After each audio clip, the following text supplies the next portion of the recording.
porque antes de llevarla a la Asamblea Legislativa va a discutirla con los sectores que podrían verse afectados, pero descarta que pretenda afectar la inversión privada. La verdad que bien vistas las cosas, lo que estamos proponiendo en ningún momento va a desestimular la inversión, en ningún momento va a hacer que los inversionistas privados se vayan a otros países, porque acá les estamos grabando a tal punto sus inversiones que no van a poder seguir operando como tales. No es cierto, no hay nada de eso. Ese es un compromiso público que yo adquirí.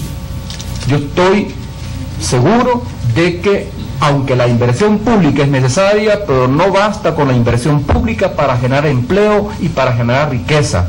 Se requiere la inversión privada.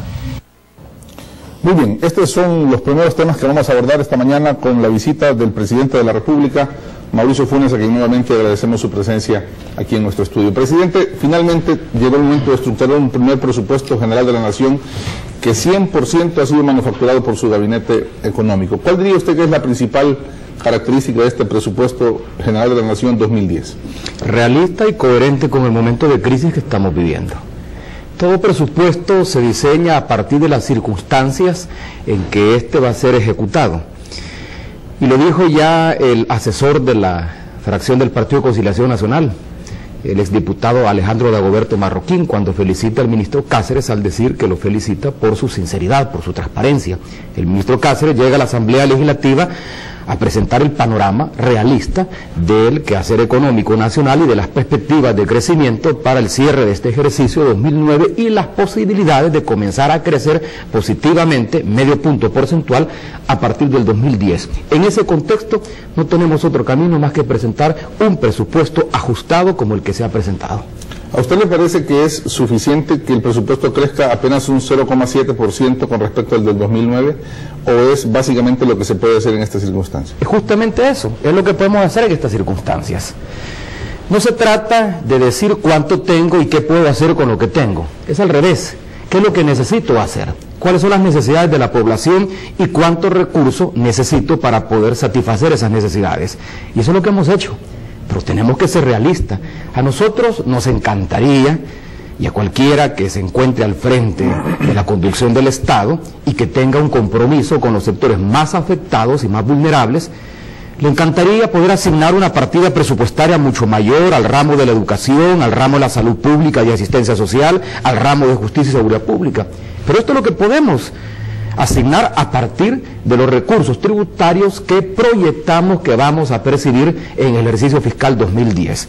Y esto es lo que podemos hacer también con los préstamos que ya han sido negociados, pero que estamos por contratar, si la Asamblea Legislativa nos autoriza, por mayoría calificada, con la banca multilateral.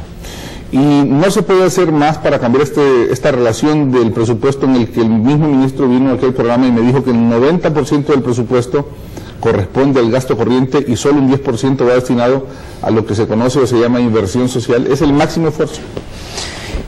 Este es un desequilibrio estructural del presupuesto que hemos heredado.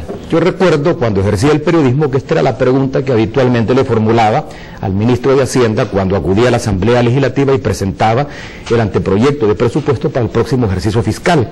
Yo le preguntaba lo mismo que tú estás señalando ahora: ¿y por qué destinar casi un 90% del presupuesto al gasto de funcionamiento? Porque así es como se ha trabajado en los últimos años. Y esa es una herencia que hemos asumido y no tenemos cintura suficiente para darle un giro diferente a la gestión pública.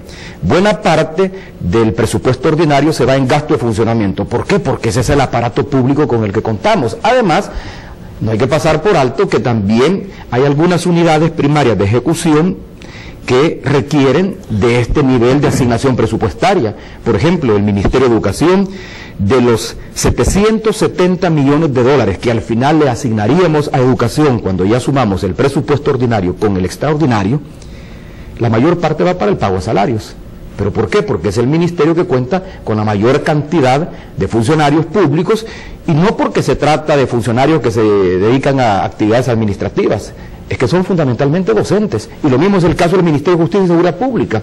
Tenemos una planta de aproximadamente 17.000 policías, y por lo tanto Es un presupuesto que al final es absorbido fundamentalmente por el pago de salarios, por el pago de compensaciones, especialmente en el caso de los agentes de la Policía Nacional para la alimentación. Ese es el presupuesto que hemos heredado, con ese presupuesto han trabajado administraciones anteriores y la única manera como podemos darle un giro a la asignación presupuestaria y comenzar a asignar un poco más de los ingresos tributarios a la inversión, fundamentalmente a la inversión productiva y social, es si hacemos crecer los recursos.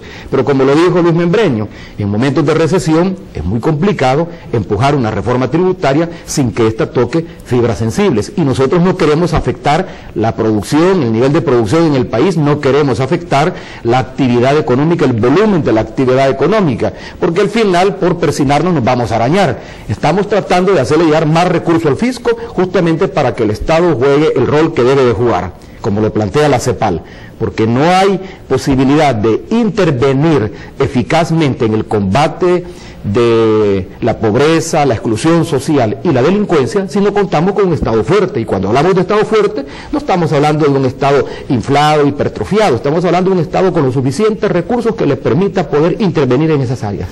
A ver, presidente, usted me explicó por qué el presupuesto es realista y por qué son los números que son, y también cuál es el poco margen o la estrechez fiscal que tenemos para hacer movimientos en el país. Sin embargo, habrán grupos políticos, intelectuales o económicos que esperarían cambios o diferencias marcadas respecto a los otros presupuestos que durante los últimos